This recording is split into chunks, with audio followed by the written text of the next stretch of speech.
ఒక ముఖ్యమైనటువంటి విషయాన్ని మీకు తెలియచేయాలని, మీరు ప్రార్థించాలి అని మనవి చేస్తూ ఉన్నాను. ఈరోజే రాజమండ్రి వద్ద ఒక భయంకరమైన సంఘటన జరిగింది.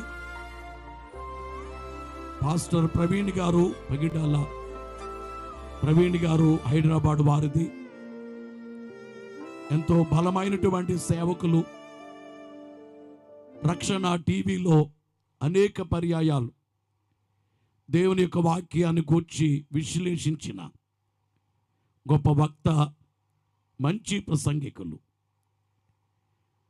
నేను 2-3 పర్యాయాలు వారిని గుత్తికి పిలిస్తే మంచిదని చెప్పి భావము కలిగింది. చాలా బలంగా, అద్భుతంగా వాక్యాన్ని విశ్లేషించే ఆయన ఈరోజు రాజమండ్రి దగ్గర మరణించటం జరిగింది.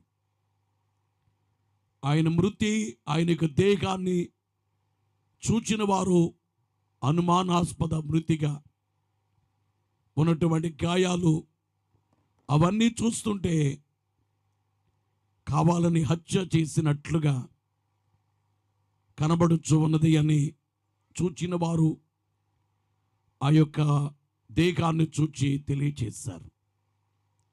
కనుక వారి కుటుంబ ఆదరణ కొరకై, వారి సేవ కొరకై అందరూ ప్రార్థించాలి అని, క్రైస్తవ సంఘము ఎవరికి కీడు చేసేది కాదు. క్రైస్తవ దైవజనుడు ఒక చక్కటి పత్రిక రాశారు, నిరపాయ పత్రిక. క్రైస్తవ సంఘము వలన హాని లేదు. బోధలేవి కూడా వ్యక్తుల్ని దుష్ట మార్గములో నడిపించేవి కావు. యేసు బోధ కంటే ఏది గొప్ప? యేసు బోధ కంటే ఏది?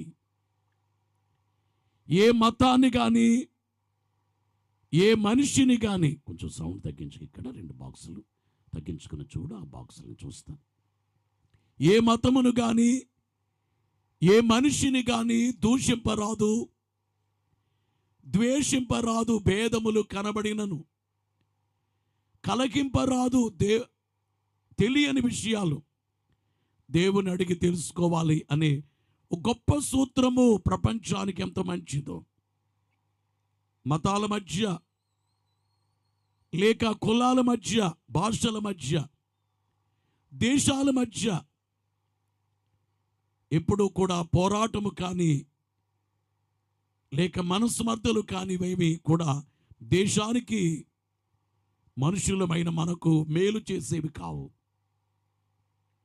శాంతిని ప్రబోధించి శాంతి మార్గములోనే నడుస్తూ, ఒకవేళ కొంతమంది వ్యక్తుల్ని అందరూ లేచి నిలబడండి, కొందరు వ్యక్తులు లేకపోతే సేవ ఆగిపోద్ది అని అనుకునేది వాస్తవం.